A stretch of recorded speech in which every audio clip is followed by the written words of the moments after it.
have a group of Ukrainian nerds figured out how to make the Russian military fund Ukraine's army? I'm Paul, U.S. Army combat veteran. Let's talk about what I think is a pretty brilliant scam. Let's get into it. Okay, so this is actually from the Telegraph, reposted from Ukraine Today. But this is, sometimes there's just a story that's too good to turn down, right? And this is one of them. A group of Ukrainian scammers, right, calling themselves the Monetary Army, are running romance scams on Russian service members to the tune sometimes of thousands of dollars, right? And funneling at least some of the profits into the war effort for Kiev, right? The scammers, it's actually a comically unsophisticated scam. The operation is pretty simple. They find illegitimate websites, dating websites, and then cryptocurrency transactions in order for them to bilk love-struck Russian service members for serious cash, right? Now, this was originally born in 2020 when Ukrainian tech workers took advantage of a huge surge in online dating app use in Russia to target Russian men looking for love. And of course, it started as a small team, but now employs, get this, 100 people. They pointed out one profile, Arthur, a 24-year-old man from Kharkiv, who was an early member, which, bear in mind, he started then when he was probably 19 or 20. And he showed off fake dating profiles on Telegram. Now, seems like some almost, again, they're targeting Russians apparently with very little common sense. Arthur, of course, makes a bunch of fake profiles under names like Natasha, Anastasia, or Elena. They all have, they're all pulled, looks like, from like Insta models, just kind of standard Instagram type stuff, and a fake name. And then gets on the Russian version of Tinder, Divinchik, and scores some matches. And who wouldn't trust this grainy photograph of someone who's obviously a model, probably not even in Russia at all, right? If there's one thing you can trust, it's a beautiful woman in your area on the internet. But again, you don't have to be there's probably not an IQ test to get into the Russian military, especially not now. This Arthur, posing as Natasha or Elena or Anastasia, says during the talk with them, when the men say, well, let's meet up, he'll say, oh, we'll come to an event that's going on near my home. And they'll send them to a site that says a theater show, a stand-up comedy show, a ballet, or a movie, right? But here's the thing, they send them not to a legit site, but to the site of the ballet or whatever. And the ballet website has tickets for sale, but you can buy them only with cryptocurrency. And as the Telegraph points out, they went to the site. It appears legitimate, has pictures and videos of events, travel guides, and an about page that claims millions of people use it monthly. That should be suspicious. I'm sorry, there are not 1 million people in the entire United States that go to the ballet every single month, all right? I would say at most in a given city, like maybe a few hundred. Real talk, okay? So right there should have been the Russians' first red flag, okay? No one is that cultured. All right.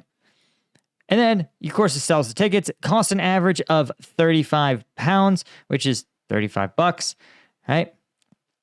And the men are instructed to pay the website through a cryptocurrency. And the appeal is that this is not such a huge amount that it's suspicious, but it's still a lot by most people's standards. Again, given that the average salary of a Russian 2024 in USD, let's see. Oh, don't worry. Google's AI is on the case. The average yearly salary for a Russian in 2024, about $14,000, right? Which works out, I can do math, right? So 14,000 a year divided by a 12 month, I could have done that. I totally didn't need a calculator, is about $1,000 a week. divided by about 4 weeks a month. So you're looking at about 250, we'll say, dollars a week. So again, that's about 10% of your weekly take-home pay, a little more, like 15% of your weekly take-home pay. So that's a fair amount, right? Again, by contrast, that's about $100, right? Maybe 150 by US standards. So not enough that you might really dig deep, and especially if you're thinking with the little brain, which is how kind of romance scams work, right? They shut off the thinky part of the brain and they make you do the part that I'm going to be nice and say that you reproduce with. So they pay the tickets, right? And then after completing the transaction, Arthur tells the Russian men, "Oh, I got to ghost you. Maybe you should ask for a refund." Then he says, "You can just contact customer support." Well, customer support is Arthur, who runs even more of a scam.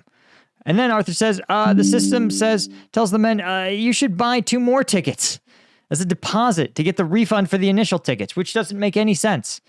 But again, you don't need an IQ test. And I'm going to be honest, we're going to talk a little bit about other folks that have been caught in these kind of scams, because it's not just Ukrainians targeting Russians. I'll tell you that. But if you've ever interacted with young privates in the U.S. military, you know that they are victims of scams constantly. And that's because they're 19-year-old men, right? They oftentimes, they don't have any real-world experience. And that's part of why they join the military, to get out of their hometown and see and interact with the larger world. And I'll tell you, I was 22. I'd only ever been in high school and college, right? And so there was a ton of things about just the ins and outs of the world that I learned in the military. How to buy a car, right? I had never bought a car before at a dealership.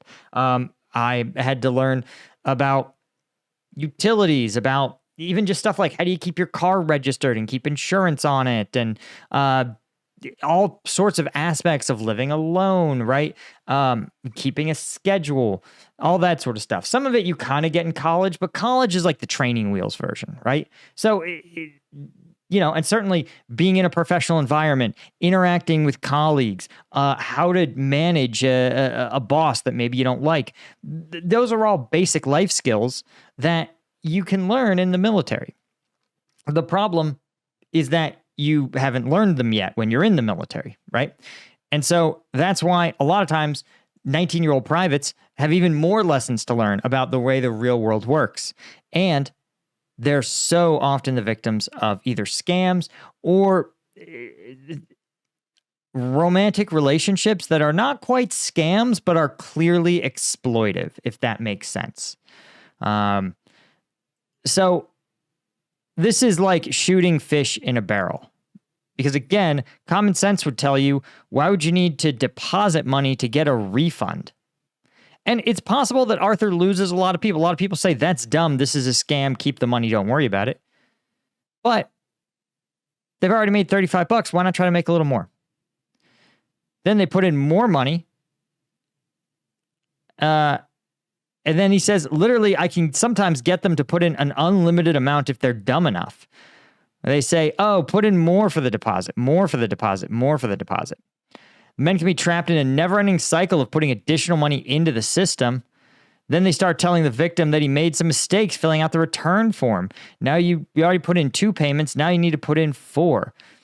Which is crazy because, again, usually it relies on the attractive woman to get your brain to shut off, but the attractive woman left the interaction. It's now Arthur and customer service. Monetary Army makes as little as $78 from each scam successfully completed, an average of £100. That's a lot, guys. That's what, 50% of a week's pay? It's a lot of money. The maximum that's ever been stolen from one guy, £19,000. They say part of the money, this is classic scammer move, part of the money goes to helping Ukraine's military, but mostly it just goes to pay the staff. Arthur pulls in £1,500 a month from the job. That's a lot of money by Ukrainian standards. right? Others work for the military army part-time whenever they need extra cash, like a 29-year-old woman named Yana, who literally works for the scam in winter when work is harder to come by. She said she looks for, quote, idiots to match with for the scam. Often the men are laborers, police officers, Russian soldiers, or students in a military academy. They latter tell Yana they are going to war and ask questions like, will you wait for me? Of course she will. They are saying, yes, we're heroes. But I really didn't take the conversation in the direction of politics. I was here to get them to open their wallets. Shout out to Yana for eyes on the prize. Right? Sometimes they want to call their date or ask for explicit images, while others send their own graphic pictures. They're idiots everywhere. You block them right away. What good are they? FYI, guys, there's a whole other tree of scams in which a romantic partner who's overseas will oftentimes encourage the male. We had a private get caught in this when I was in the military, where the attractive woman, I don't know, we'll say from the Philippines, will say, wow, you're so hot. Why don't you get a little naked on cam? We can have a little fun together. So guy gets naked on cam. He has a little fun with himself. And then the woman from the Philippines says, wow, I now have HD video of you having fun with yourself. If you don't want me to leak this, you are going to wire me a $3,000, $4,000, $5,000.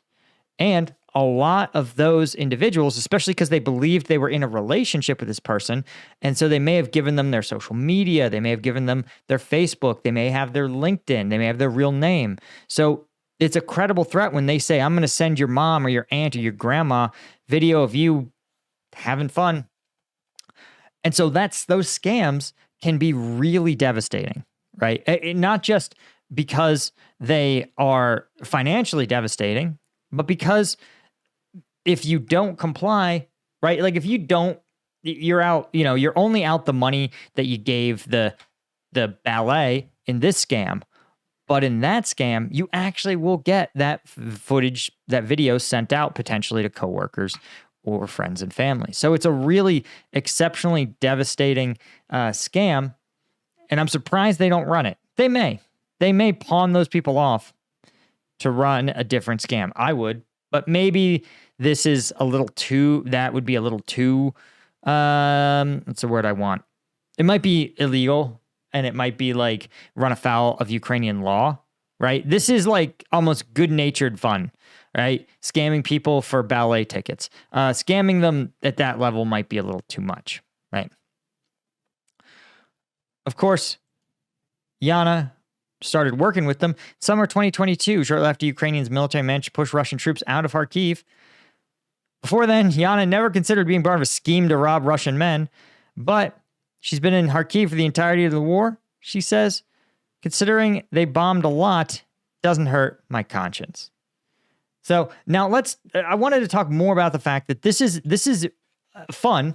This is a fun story, but it's much more serious because this is way more widespread. And we're going to look at how this is going on across the globe.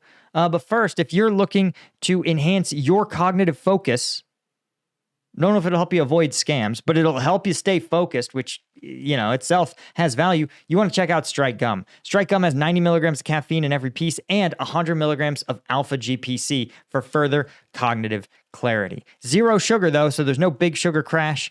And best of all, right, this is made in the USA, right over in Denver by the guys at Liquid Core. It uses high quality, all natural ingredients like natural caffeine that's pulled out of green coffee beans, none of the weird lab made encapsulated stuff. And it's veteran owned, obviously.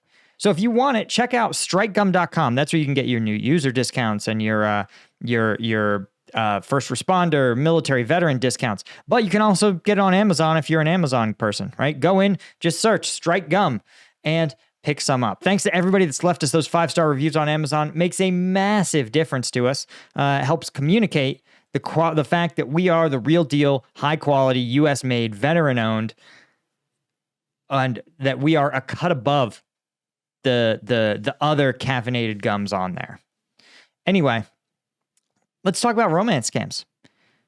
The Russians are running their own romance scams, believe it or not. In fact, just a couple of months ago, this is from March, a U.S. Army, a former colonel, a full bird colonel, was arrested for sending classified information to a person through a foreign dating website. This guy, David Franklin Slater, 63, was a contractor with Stratcom, which, for the record, guys, oversees the U.S. missile arsenal. Okay? So he had access to just a little bit of important information. And he transmitted documents that could be of injury to the United States. He passed along information he learned from classified Stratcom briefings relating to Russia's invasion of Ukraine to a person he believed to be a woman in Ukraine. But here's the thing that makes it insane, is that people's brains just shut down when they think they're going to score with a younger woman. Here's some of the subtle messages we now know it's now been exposed that the other person on the other side of this interaction was actually a Russian. Here's some of the subtlety they used to get Dave to send messages. Dear, one message read, what is shown on the screens in the special room? It is very interesting. Whew, man, you wouldn't even know she was asking if you weren't already aware, if you didn't have the keenest, most discerning mind. She sent him in one message, quote, you are my secret agent, with love. Again, just pulled the wool right over his eyes. Another time he sent information, she said, quote, my sweet Dave, thanks for the valuable information. You are my secret informant, love. Yeah. And again, he never met this woman. The documents do not specify who he was contacting or the name of the foreign dating website, but it was a website dedicated to foreign dating. This is absolutely comical. A comical level of leaking, right? But it just goes to show that, again, one, boomers and zoomers are two of the biggest victims of online scams like this, truly. And boomers have an excuse because they aren't digital natives. So they may not understand that every connection type site has a possibility of being a scam. Not all websites are equally legitimate, and even the legitimate sites have scammers inside them. Zoomers had the opposite problem. They're so digitally native that they've never had to discern utter nonsense from cold, hard reality. They have never existed in a world where patriotnews.net/RU is way shadier and shittier than like apnews.com, right? Like they're so awash in it, they cannot see scams. They have no idea that the woman on TikTok being like, you can achieve financial freedom and passive income with just 3 easy steps with my fucking cryptocurrency scheme. And it's kind of tough because it's like, if you're a Zoomer, you're like, okay, I know people that actually made a bunch of money in cryptocurrency schemes. So therefore, this person must be legit. Again, it's boomers and Zoomers. Millennials, digital natives, we understand. The internet is full of complete scammers and degenerates. And in fact, the Australian intelligence community, Australian Security and Intelligence Organization, it sounds like the Australian CIA, has said that in the past 2 years, this is as of 2022, thousands of Australians with access to sensitive information have been targeted by foreign spies using social media profiles. 2 years ago, mostly observed on professional networking programs. That's code for mostly was on LinkedIn. But now they see them in dating apps like Tinder, Bumble, and Hinge. Foreign spies are starting to use them. They also are targeted on WhatsApp. If you have a WhatsApp account, you know you're constantly getting inundated. I get crypto scams all the time. And I'm like, I keep reporting them, but they keep adding me to these crypto scam groups. It's unbelievably irritating. But for example, the foreign intelligence, right, often involves the hidden hand of a foreign state. But he said sometimes it filters through a number of other sources. He outlined one campaign that involved, quote, a wealthy individual who direct and deep connections with a foreign government and its intelligence agencies who did the bidding of offshore masters, knowingly and covertly seeking to advance the interests of a foreign power, right? Burgess called this person the puppeteer and said he headed a foreign intelligence startup that had a key performance indicator of secretly shaping the jurisdiction's political scene to the benefit of foreign power, right? And this kind of operation, right? You understand the scales and layers to this sort of behavior and why that this is funny when it happens to Russians, but really understand it can happen to you. And the only way you can do it is to set your brain to armed, even if she's attractive, especially if it's someone who's attractive. I don't know what else to tell you. Anyway, guys, that is all I had. Huge thank you to all the members of CombatVetNews.com. If you want access to uncensored combat footage analysis, today we actually just dropped a video with the Azov Brigade doing some real close quarters trench clearing and a Bradley absolutely pounding Russian positions. You want to become a member at CombatVetNews.com, right? Any one of these tiers gets you access to the twice a week uncensored combat videos. But if you want to really support the channel, keep me independent, you can get the lieutenant tier or the colonel tier. You get a bunch of extra benefits like a weekly Q&A, shout outs at the end of video, and even the by name shout outs for the colonel tier. For example, today, huge thank you to Bill Collier, Robin Colburn, Giles Marroning, Eugenia Cuesta, Frank Gorsuch, and Franz Zacharias. Thanks to the lieutenant tier, folks. We could not do this without you guys. You really do make this channel possible, and I'll see you guys in the next one. Be sure to subscribe and like the video. Cheers.